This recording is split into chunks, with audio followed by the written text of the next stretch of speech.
చదివితే కూడా దేవునికి స్తోత్రం. ఈరోజు నేను చెప్పే వాక్యం అంశం ఏంటంటే, ఎద్దులు లేని చోట గాది యందు ధాన్యం ఉండదు. ఏమండి, ఒక పల్లెటూరు ఉంది. ఆ పల్లెటూరులో రైతు కుటుంబం ఉంది. ఏ రైతు కుటుంబంలోనైతే ఎద్దులుంటాయో, ఎద్దులున్న ఆ రైతు ఇంటిలో ధాన్యం విస్తారంగా ఉంటుంది. ఎద్దులు ఉన్నటువంటి రైతు కుటుంబంలో ధాన్యము విస్తారంగా ఉంటుంది. ఏమండి, ఎద్దులు లేని చోట గాది యందు ధాన్యం ఉండదు. అంటే పొలాలు, మరి రైతు ఇంటి దగ్గర గాదులు కట్టుకుంటారు. అంటే ఏమంటారంటే గూడుములు కట్టుకుంటూ ఉంటారు, బొరుసులు కట్టుకుంటూ ఉంటారు. ప్రియులారా, పొలం పండిన తర్వాత ఆ ధాన్యాన్ని తెచ్చుకొని కూడబెట్టుకుంటూ ఉంటారు. అట్లాగనే దేవుని వాక్యం ఏం రాయబడిందంటే, ఎద్దులు లేని చోట గాది యందు అంటే ఒక గుడిసె యందు, లేదా నిల్వ చేసే ఒక స్టోరేజ్, దాని యందు ధాన్యం ఉండదు అని రాయబడింది. కాబట్టి ప్రతి రైతు కుటుంబంలో ఎద్దులుంటే ఆ రైతు కుటుంబం దీవించబడుతుంది, ఆశీర్వదించబడుతుంది, వర్ధిల్లుతుంది, అభివృద్ధి పొందుతుంది. ఏమండి ప్లరా, దీవెనకరంగా, ఆశీర్వాదకరంగా, మేలుకరంగా విస్తరించబడుతుంది, ఫలభరితంగా ఉంటుంది. ఆ రైతు కుటుంబం అభివృద్ధి పొందుతుంది.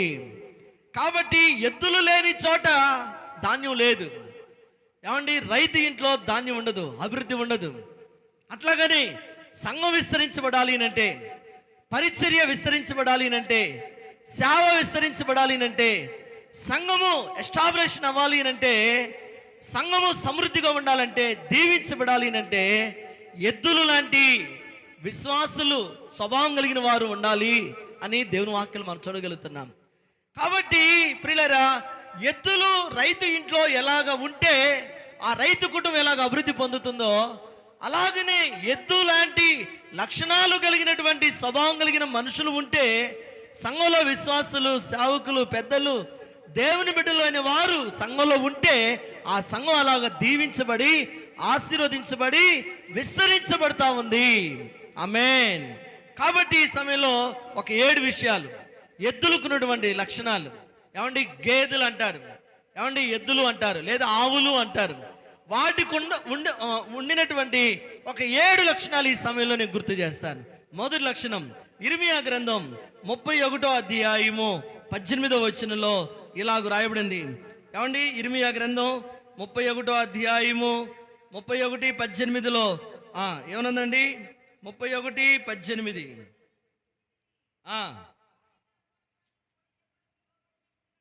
కాడికి అలవాటు కానీ కోడికు దెబ్బలకి లోబడినట్టుగా నేను శిక్షకు లోబడుచున్నాను. చాలండి. ఇర్మియా 31, ఏమండి 31:18లో ఈ మాట రాబడింది. నీవు నన్ను శిక్షించిదివి, కాడికి అలవాటు కాని కోడె దెబ్బలకి లోబడినట్టుగా నేను శిక్షకు లోబడుచున్నాను. ప్లేరా, ఇక్కడ ఒక మాట ఉంది, కాడికి లోబడినట్టుగా, కాడికి అలవాటు కాని కోడె దెబ్బలకి లోబడినట్లుగా. కోడె దూడ అంటారు, మా మరియమ్మకు బాగా తెలుసు. ఏమండి, కోడె దూడలు అంటారు కదా, అది బైబిల్లో కూడా రాయబడింది. ఇక్కడ ఒక మాట ఉంది, కోడె దూడలు ప్లరా దెబ్బలకి లోబడినట్లుగా నేను నీ శిక్షకు లోబడుచున్నాను అని రాయబడింది.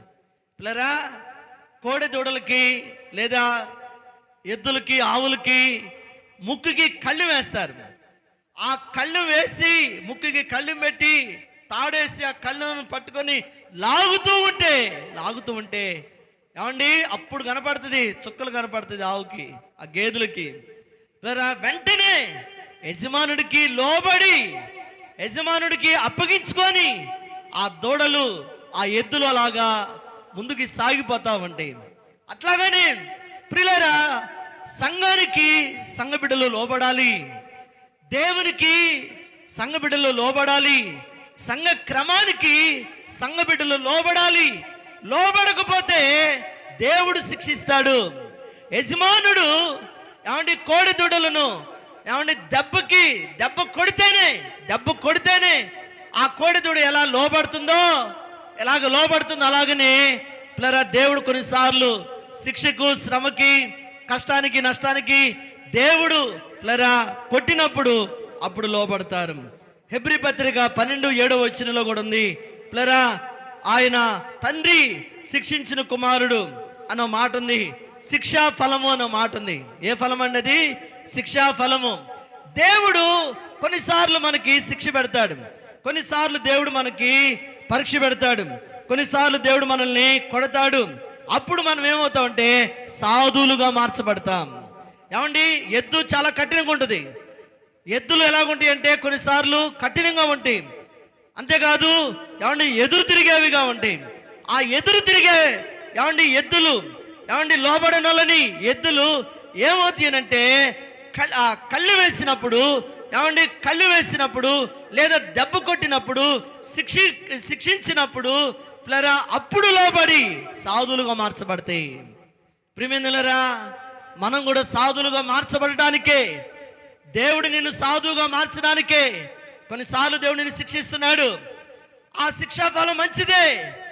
శిక్షా ఫలం ఏంటి అంటే శిక్షా ఫలము ద్వారా నువ్వు పరిశుద్ధపరచబడతావు, నువ్వు లోబడతావు, విధేయత చూపుతావు పిల్లరా.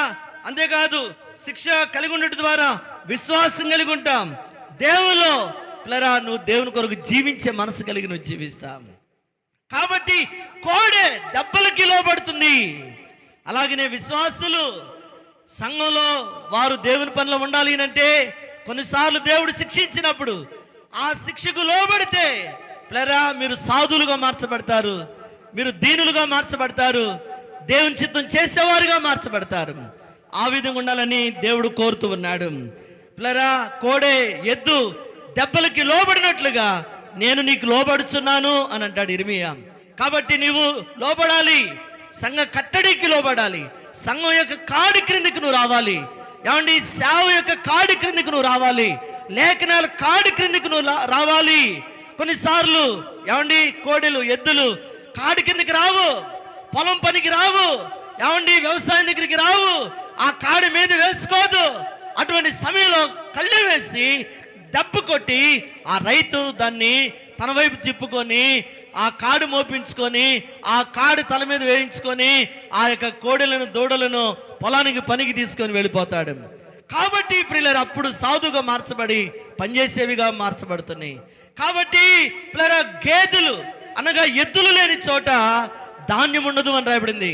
కాబట్టి పిల్లరా రైతు కుటుంబం దీవించబడాలి, ఆశీర్వదించబడాలి, పొలము ఏమండి పొలము విస్తరించబడాలి, అభివృద్ధి పొందాలి అంటే ప్రియమైనలారా ఎద్దులు ఎలాగుండాలంటే సాధువుగా ఉండి పనిచేయాలి.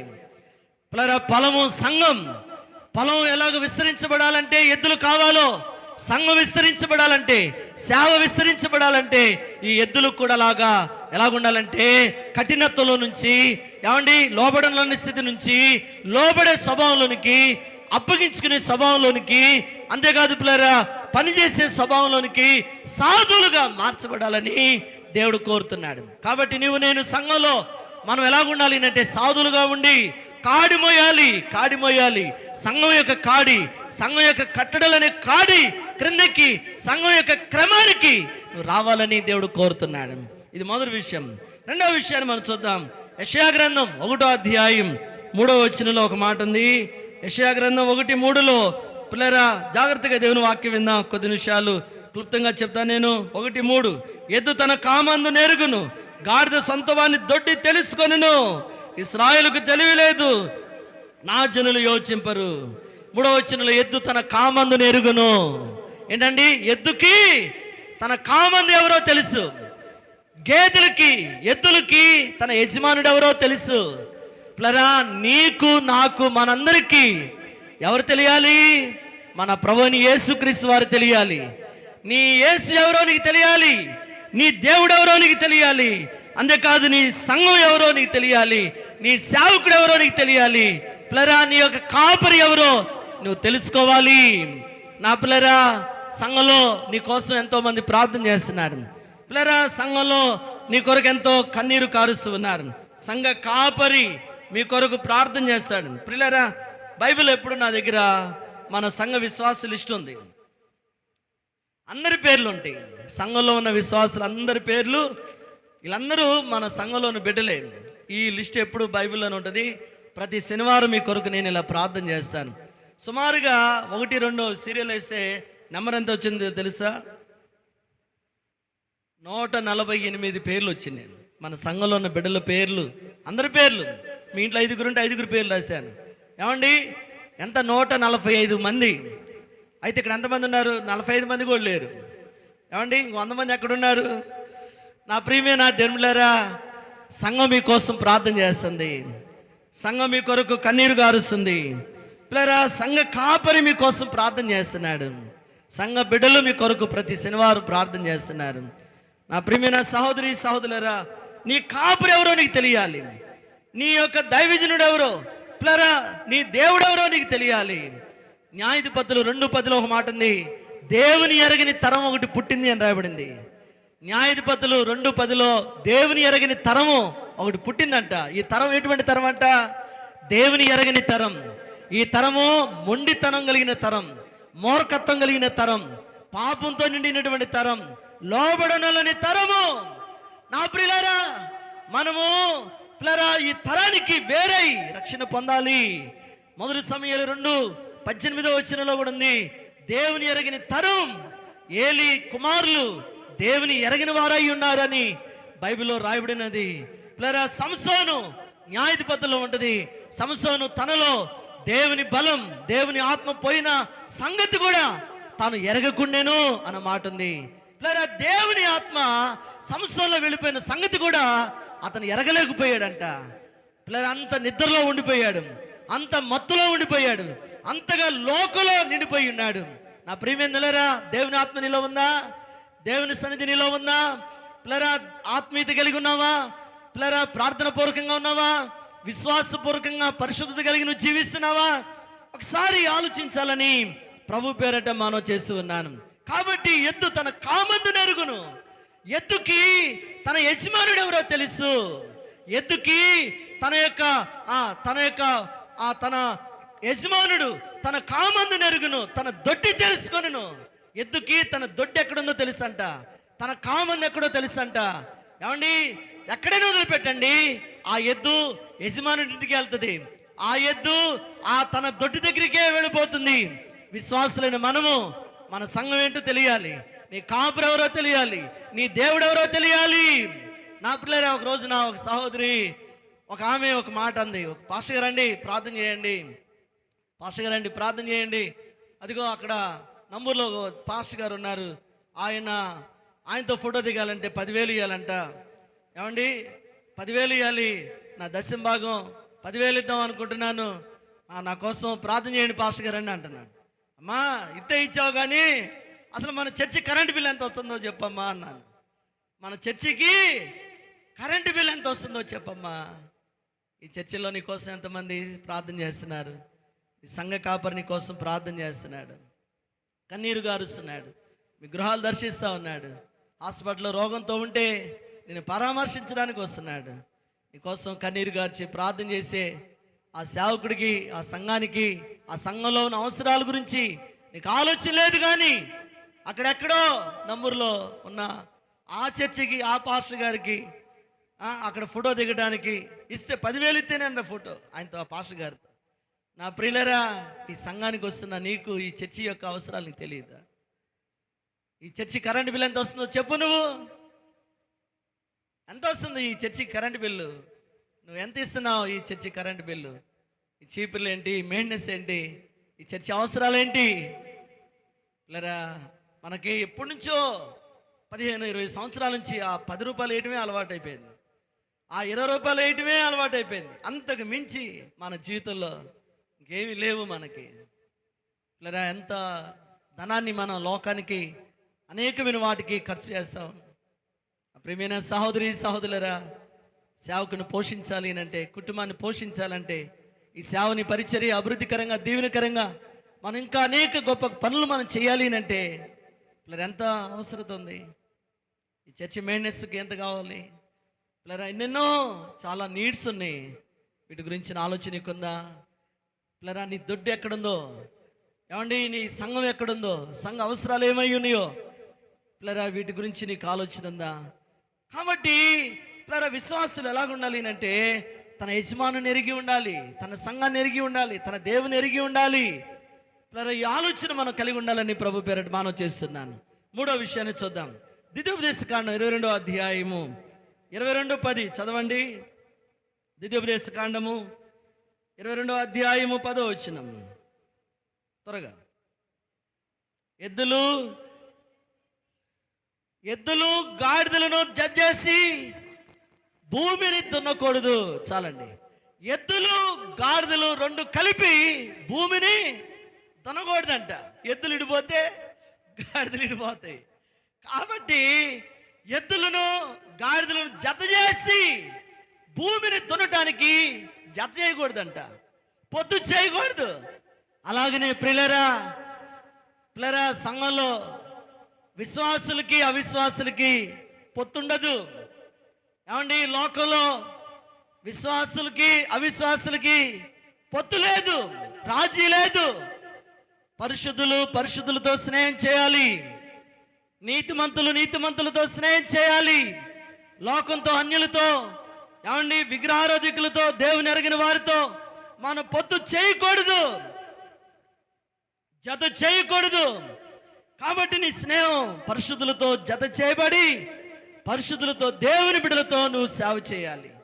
ఏమండి, జత చేయబడి దేవుని పని చేయాలి. అవిశ్వాసులకి జోడు లేదు అని 1 కొరింథీ 15వ అధ్యాయం, 2వ కొరింథీ పత్రిక 6వ అధ్యాయం 14వ వచనంలో, 2వ కొరింథీ 6:14లో ఒక మాట ఉంది. అవిశ్వాసులతో జోడిగా ఉండకుడి, లోకంతో పొత్తు కూర్చుకోవద్దు, అవిశ్వాసులతో నడవద్దని దేవుడు సెలవిస్తా ఉన్నాడు. కాబట్టి ఎద్దులకి గాడిదలకి పొత్తు లేదు. ఏమంటే ఎద్దులు అంటే ఎటువంటి లక్షణం అంటే పవిత్రమైనవి, గాడిదలు అపవిత్రమైనవి. ఎద్దులు విశ్వాసులకి సాదృశ్యం, గాడిదలు అవిశ్వాసులకి సాదృశ్యం. విశ్వాసులు అవిశ్వాసులతో రాజీ పడకూడదు, పొత్తు కూర్చోకూడదు, వారితో స్నేహం చేయకూడదు, వారితో కలిసి నడవకూడదు. ప్రత్యేకంగా ఉండాలి. నువ్వు ప్రత్యేకంగా ఉండాలి. నువ్వు విశ్వాసివి, దేవుని కుమారుడివి, దేవుని కుమార్తెవి, నువ్వు ప్రత్యేకంగా ఉండాలి. అవిశ్వాసులతో జోడిగా ఉండకూడదని దేవుని వాక్యలో రాయబడింది. కాబట్టి ఎద్దులు గాడిదలతో జత చేసి పొలాన్ని దున్నకూడదని రాయబడింది. కాబట్టి ప్రత్యేకంగా మనం ఉండాలని దేవుడు ఆశిస్తున్నాడు. 4వ విషయం, లేవీకాండం 11వ అధ్యాయం 3వ వచనంలో ఒక మాట ఉంది. లేవీకాండం 11:3లో ఏముందంటే ఎద్దులు నెమరు వేయును అని ఉంది. ఏం చేస్తుందంట? ఎద్దు నెమరు వేస్తుంది అని అంట. నెమరు వేయటం అంటే అర్థం ఏంటి? ధ్యానిస్తుంది అని అర్థం. ప్లరా ఎద్దులు ధ్యానిస్తుంది అంటే నెమరు వేస్తుంది అంటే విశ్వాసులమైన మనము ధ్యానించాలి. కీర్తనలు 1-2వ వచనంలో రాయబడింది, దివారాత్రులు ప్లరా ధర్మశాస్త్రాన్ని ధ్యానించాలి, ఆనందిస్తూ ధ్యానించువాడు ధన్యుడని దేవుని వాక్యం మనం చూస్తున్నాం. కాబట్టి ధ్యానించే మనసు మనం కలిగి ఉండాలని ప్రభు పేరట మనం చేస్తున్నాను. ధ్యానించాలి, వాక్యాన్ని వినాలి, వాక్యాన్ని చదవాలి, వాక్యానుసారంగా జీవించాలి. కాబట్టి ఎద్దుకున్న లక్షణం లేవీకాండం 11:3లో ఎద్దులు నెమరు వేయును. ఏమండి, దేవుని వాక్యాన్ని నెమరు వేసుకోవాలి, వాక్యాన్ని హృదయంలో తలపోసుకోవాలి, వాక్యాన్ని చదవాలి, వాక్యాన్ని ధ్యానించాలి, వాక్యాన్ని బట్టి ఆనందించాలి. కాబట్టి ఎద్దుకున్న లక్షణం ధ్యానిస్తుంది, నెమరు వేస్తుంది. 5వ విషయం, కీర్తనలు 144:14 వచనంలో ఇలాగుంది. కీర్తనలు 144:14 వచనంలో ఎద్దులు బరువు మోత మోయగలిగినవి అని రాయబడింది. ఎద్దులు ఏం చేస్తాయంట? బరువులు మోయగలిగినవి. మా ఎద్దులు బరువులు మోయగలిగినవి అంటే ప్లరా చురుగ్గా పనిచేసేవి, శ్రద్ధగా పనిచేసేవి. ఏమండి పొలంలో ఏమండి చురుగ్గా పనిచేసేవారి పొలం ఎలాగుంటుంది, శ్రద్ధగా పనిచేసేవారి పొలం ఎలాగుంటుంది, సోమరితనం కలిగిన వారి పొలం ఎలాగుంటుంది? శ్రద్ధగా పనిచేసేవారి పొలం సస్యశ్యామలంగా పంట పండి ఫలభరితంగా ఉంటుంది. సోమరి వారి పొలం ఎలాగుంటుంది? ముళ్ళ పొదలు, గచ్చ పొదలే నిలబడిపోయి ఉంటాయి. కాబట్టి ఎద్దులు బరువులు మోయగలిగినవి. ప్లరా భారం, బరువులు ఏమండి బాధ్యత కలిగినటువంటిగా ఉంటాయి. కుటుంబమైనా సంఘమైనా ఏమైనా కూడా నీ జీవితంలో నువ్వు కలిగి ఉండాల్సింది ఏంటంటే ఏమండి బాధ్యతగా నువ్వు పనిచేయాలి, బరువులు మోసే వ్యక్తిగా ఉండాలి, పనిచేసే వ్యక్తిగా ఉండాలి, శ్రమపడే వ్యక్తిగా ఉండాలి, శ్రద్ధగా పనిచేయాలి. మనం ఏం చేయాలండి? శ్రద్ధగా మనం పనిచేయాలి. నా పిల్లరా, శ్రద్ధగా పనిచేయవాడు దీవించబడతాడు. శ్రద్ధగా పనిచేసే వానికి సమృద్ధి ఉంటుంది. శ్రద్ధగా పనిచేసే వారి మీద ఏమండి సేవలో మనం పనిచేయాలి. బైబిల్లో మాట యోవేలు గ్రంథంలో ఏముందంటే, పనివారి మీద, పని కత్తెల మీద నా ఆత్మను కుమ్మరిస్తానని ప్రభు చెబుతున్నాడు. ఎవరైతే పనిచేస్తారో వారి మీద దేవుని ఆత్మ ఉంటుంది. పనిచేయ వారి మీద, పని చేయని వారి మీద దేవుని ఆత్మ ఉండదు. నా ప్రియులారా, పని చేయాలి, శ్రమ పడాలి, మనము ప్రయాసపడాలి. ఏం పని? సువార్త భారం, ఏమండి ప్రార్థన భారం, సంఘ భారం, సువార్తని కాడి, ఏమండి సువార్తని కాడి మనం మోస్తూ పని చేయాలి. కొన్నిసార్లు ప్రియులారా, ఈ యొక్క ఎద్దులు బరువుని భారాన్ని మోస్తూ మోస్తూ మోయలేక లాగలేకపోతుంటే మోకాలు ఇస్తాయంట. మోకాళ్ళ మీద ఉండి కొంచెం ఓపిక తెచ్చుకొని, మోకాళ్ళ మీదకి వచ్చేసి కొంచెం ఓపిక తెచ్చుకొని, ఓ మోకాళ్ళ మీద ఉండి అలాగనే కొంచెం కొంచెం అలాగ లాగుతుంటే కానీ ఆ బరువుని భారాన్ని విడిచిపెట్టదంట. దేవునికి స్తోత్రం. పిల్లల కుటుంబ భారం ఎంతైనా, పిల్లల భారం ఎంతైనా అది నీ బాధ్యత, అది నీ భారం. సంఘ భారం, సంఘం యొక్క బాధ్యత, సంఘం యొక్క కాడి మోయటం, నడిపించడం ఎంతో బాధ్యత. పిల్లల సంఘం నడిపించడం అంటే మామూలు విషయం కాదు. సేవ చేయడం అంటే మామూలు విషయం కాదు. కుటుంబాన్ని కట్టడం అంటే మామూలు విషయం కాదు. పిల్లల్ని పోషించడం అంటే మామూలు విషయం కాదు. పిల్లల్ని ప్రయోజనకారులుగా చేయడం అంటే, వాళ్ళని పోషించడం అంటే, వాళ్ళని చక్కదిద్దడం అంటే, వాళ్ళని చదివించడం, వారి ఉద్యోగ విషయాల్లో ప్రయాసపడటం, వాళ్ళ వివాహ విషయాల్లో వాళ్ళకి కావలసిన వాటిని ఏర్పాటు చేసే విషయంలో ఇవన్నీ కూడా ఎంతో బాధ్యత కలిగింది. ఎలాగనైనా సరే ఏం చేయాలి? నువ్వు ఓపిక తెచ్చుకొని మోకాళ్ళ మీద కను వచ్చి ప్రభు సహాయాన్ని కోరుకొని పిల్లరా బరువుని బాధ్యతను మోయాలి. చాలా మంది కుటుంబాన్ని మోయలేక కుటుంబాన్ని విడిచిపెట్టి వెళ్ళిపోయే వాళ్ళు ఎంతోమంది ఉన్నారు. భర్త భార్యని, పిల్లల్ని వదిలిపెట్టి వెళ్ళేవాడు ఉన్నాడు. ఏమండి భార్య కూడా భర్తని, పిల్లల్ని వదిలిపెట్టి మోయలేక, భరించలేక, ఆ యొక్క సహించుకోలేక, ఆ భారాన్ని మోయలేక, సంసారాన్ని ఏదలేక చాలా మంది విడిచిపెట్టి వెళ్ళిపోయే వాళ్ళు ఉన్నారు. పిల్లరా, అంతేకాదు సంఘాన్ని కూడా సేవ చేయలేక, ఎవరు రావట్లేదని, ఎవరు ఇవ్వట్లేదని, ఎవరు సహకరించట్లేదని సేవ చేయలేక సేవను విడిచిపెట్టి వెళ్ళిపోయిన వాళ్ళు కూడా ఎంతోమంది ఉన్నారు. నా ప్రియమైన సహోదరి సహోదరులారా, ఎంత భారమైన మనం మొయ్యాలి. ఆమేన్. ఎద్దులు భారాన్ని, బరువుని మోసేయంట, లాగుతాయంట, ప్రాణానికి మించి ఆ శక్తి తెచ్చుకొని లాగుతాయంట. లాగలేని పక్షంలో ఆ పొలంలోనే కింద పడిపోతాయి అంట. అయినా కూడా లెగిస్తాయి, అయినా కూడా మోకాళ్ళ మీదకి వస్తాయి.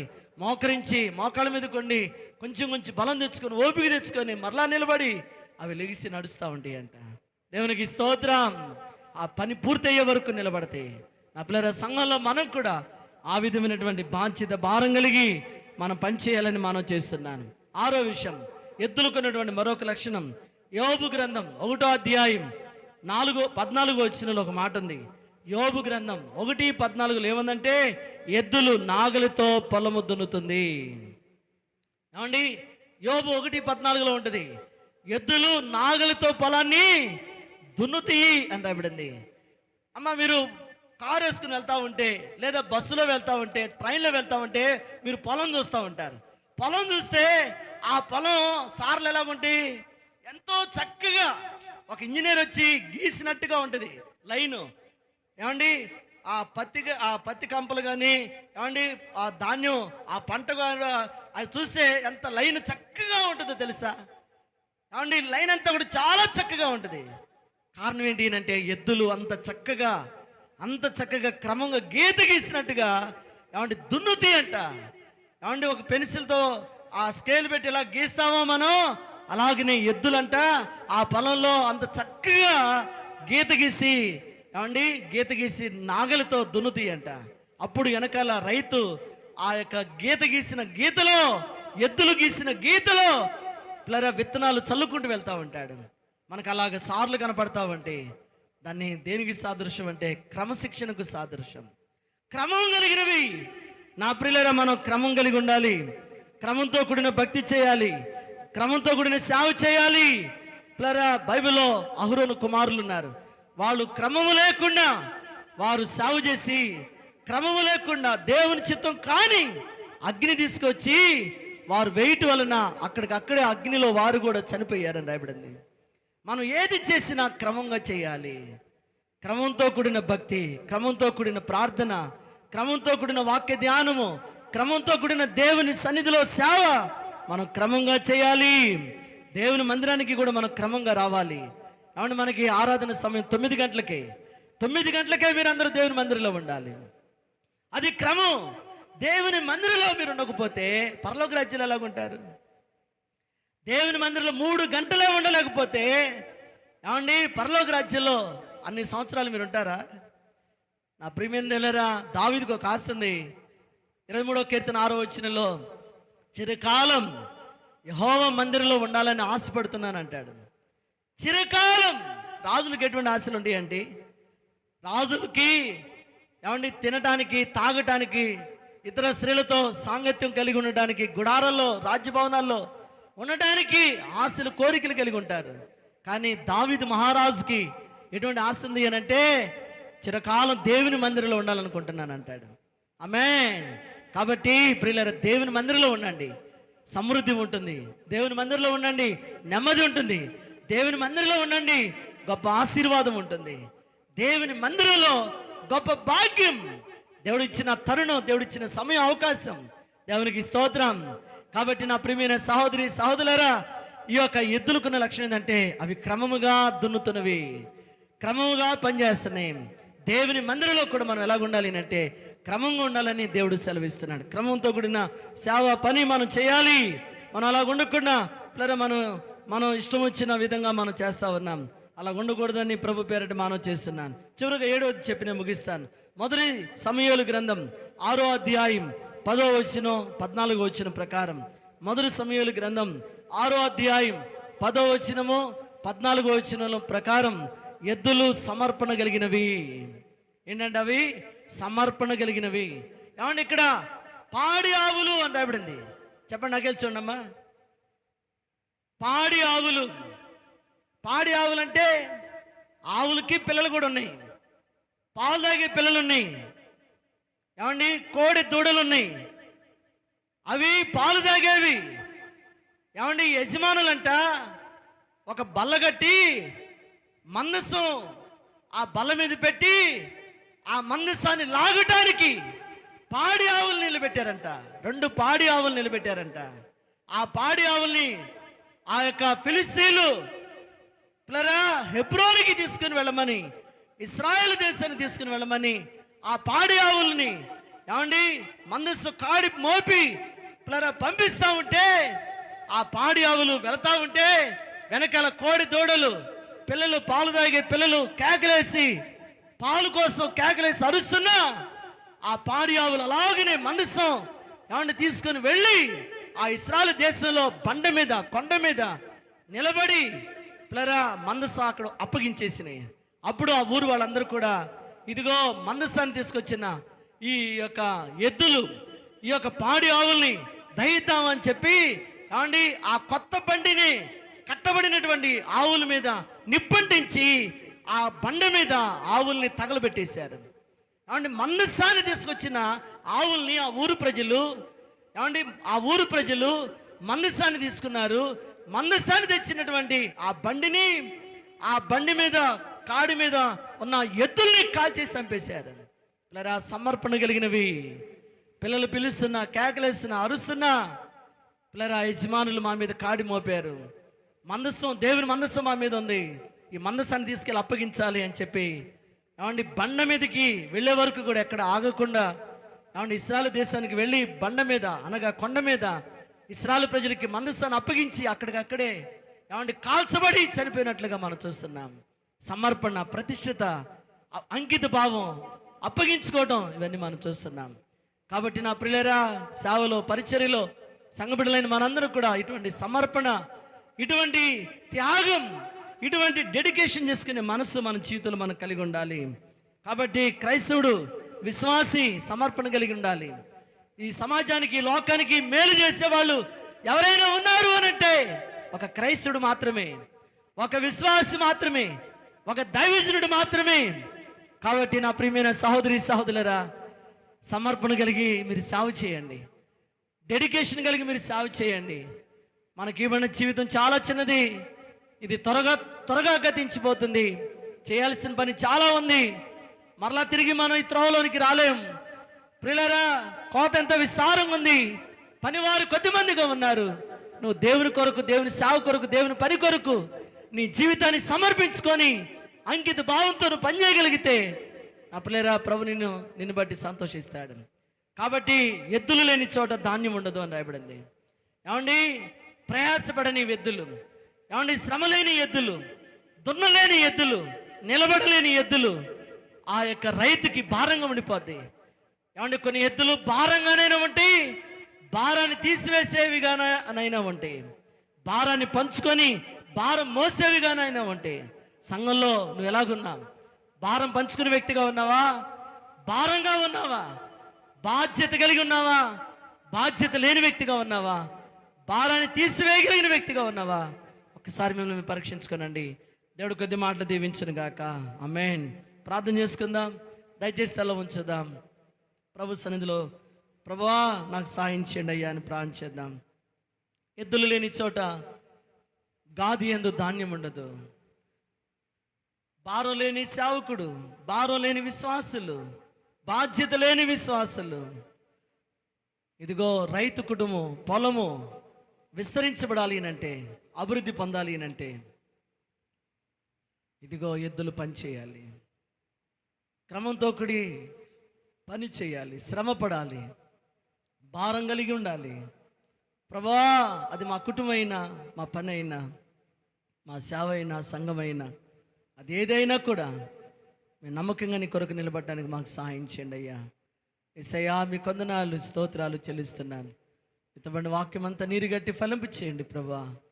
అయ్యా నా తండ్రి, కృప చూపించండి, జ్ఞాపం చేసుకునండి, దయ చూపించండి నాయన. సమర్పణ కలిగిన వారిగా చేయండి అయ్యా. అయ్యా నా తండ్రి, ఫిలిస్తీయులు ఆ యొక్క బండి మీద, కొత్త బండి మీద దేవా నా తండ్రి 2 పాడి ఆవులను కాడి మోపి మందసాన్ని తీసుకుని వెళ్ళమని చెప్తే ఆ యొక్క మందసాన్ని పాడి ఆవులు తీసుకుని వెళ్తావని, పాడి ఆవులు తీసుకుని వెళ్తావని ప్రభా. అయ్యా, తన పిల్లలు కేకలు వేస్తున్నా, ఆకలికి పాలు కొరకు కేకలు వేస్తున్నా ఆ పాడి ఆవులు వెనక్కి తిరిగి చోట్లేదయ్యా. మా మీద కాడి మోపబడి ఉన్నది, మా మీద మందస్సం మోపబడి ఉన్నది. ఈ మందస్సాన్ని మేము మోయాలి, ఈ సేవ మేము మోయాలి, మా పైన నాయకులు మా మీద పెట్టారని ప్రభు ఎంత బాధ్యతగా దేవాన తన హెబ్రోను వరకు, ఇశ్రాయేలు ప్రజల వరకు కూడా ఆ మందస్సాన్ని తీసుకుని వెళ్తావని కొండ మీద నిలబెట్టి నీ నాయన ప్రజలకి మందస్సాన్ని అప్పగించిందయ్యా. ప్రభా నా తన బండితోనే ఆ ఎద్దులు కాల్చబడి ఆహుతి అయిపోయినాయి. ప్రభా నీ వందనాలయ్యా, వందనాలయ్యా. మా జీవితాలు ఈ సేవలను ముగించబడాలి, ఈ సేవలనే మా జీవితాలు ఆహుతి అయిపోవాలి. దేవా, బ్రతుకుడు క్రీస్తే, చావైతే లాభం. నీ కొందనాలు స్తోత్రాలు చెల్లిస్తున్నాను. కనికరించండి, కృప చూపించండి. సంఘం విస్తరించబడాలంటే, నీ రాజ్యం కట్టుబడాలి అంటే, ఆత్మలు రక్షించబడాలి అంటే ప్రభువా నేనేం చేయాలో నాకు నీ కృప దయచేయండి. నీ కాడి క్రిందకు వస్తానయ్యా, నీ కాడి క్రిందకు వస్తాను, నీ మాట వింటాను, నువ్వు చెప్పింది చేస్తాను. ప్రభువా నన్ను వాడుకోనండి, నన్ను బలపరచండి, తరానికి నన్ను దీవెనకరంగా చేయండి. దేవా నీకు వందనాలయ్యా, వందనాలు, వందనాలు, స్తోత్రాలు చెల్లిస్తున్నాను. లోకాన్ని నష్టంగా ఎంచుకోవడానికి నాకు సహాయం చేయండి ప్రభువా. నీ రాజ్యాన్ని కట్టడానికి మీరు మాకు సహాయం చేయండి. మీకు వందనాలు, స్తోత్రాలు చెల్లిస్తున్నాను. నీ బిడ్డలు ప్రతిష్ఠత కలిగిన వారిగా చేయండి, భారం కలిగిన వారిగా చేయండి అయ్యా. నా తండ్రి, అయ్యా అయ్యా నీకు వందనాలు అయ్యా. కోడి దూడ దేవాన తండ్రి కాడి క్రిందకి రాకపోతే దెబ్బలకి దేవాన తండ్రి శిక్షకు అలవాటు పడినట్టుంది నాయన. అయ్యా నా తండ్రి, నాయనా నీకు వందనాలు, వందనాలు అయ్యా. అయ్యా దెబ్బలకి లోబడాలి నాయన. దేవా కొన్ని నాయన దెబ్బ కొడితేనే లోబడతా ఉంది, శిక్ష వచ్చినప్పుడే, శ్రమ వచ్చినప్పుడే లోబడతా ఉన్నారు. దేవా సహాయం చేయండి అయ్యా, సహాయం చేయండి అయ్యా. దేవా నాయన ఎద్దులు లేని చోట గాది యందు ధాన్యం లేదు ప్రభా. దేవా నా తండ్రి, రైతు కొన్ని ఎద్దులను బట్టి నాయన గేదెలను బట్టి సంతోషిస్తున్నాడు అయ్యా. పొలము సస్యశ్యామలుగా పండుతుంది అయ్యా. రైతు పొలం పండుతుంది, ఎద్దులను బట్టి పండుతుంది. ఎద్దులు లేని, ప్రయాసపడలేని అయ్యా సోమరు కలిగినటువంటి ఆ ఎద్దులను బట్టి పొలం ఎండిపోతా ఉంది ప్రభా. సేవ విస్తరించబట్లేదయ్యా, సహాయం చేయండి అయ్యా, సహాయం చేయండి. వీళ్ళందరినీ దీవించండి, ఆశీర్వదించండి. విత్తబడిన వాక్యం బిడ్డల హృదయాల్లో నీరుగట్టి ఫలింపచేయండి. ఈ వాక్యాన్ని ఎలా వివరించాలో నాకు అర్థం కాలేదు దేవా. నీ బిడ్డలు అర్థం చేసుకునే వారికి చేయండి. నీ బిడ్డలు నాయన ప్రభా కాడి క్రిందికి రావడానికి సాయం చేయండి. శ్రమ పడేవారికి చేయండి, శ్రద్ధ కలిగిన వారికి చేయండి, ఆత్మల భారం సువార్త భారం కలిగిన వారికి చేయండి. కాడి క్రిందికి రావడానికి సాయం చేయండి. నీ చిత్తమంతయు నెరవేర్చడానికి సాయం చేయండి. మీకే స్తోత్రాలు వందనాలు చెల్లించుకుంటూ సమస్త మహిమ ఘనత ప్రభావాలు మీరే పొందుకొనమని యేసుక్రీస్తు నామములో స్తుతించి ప్రార్థించి అడిగి వేడుకొంచున్నాను తండ్రి, ఆమేన్. అలాగనే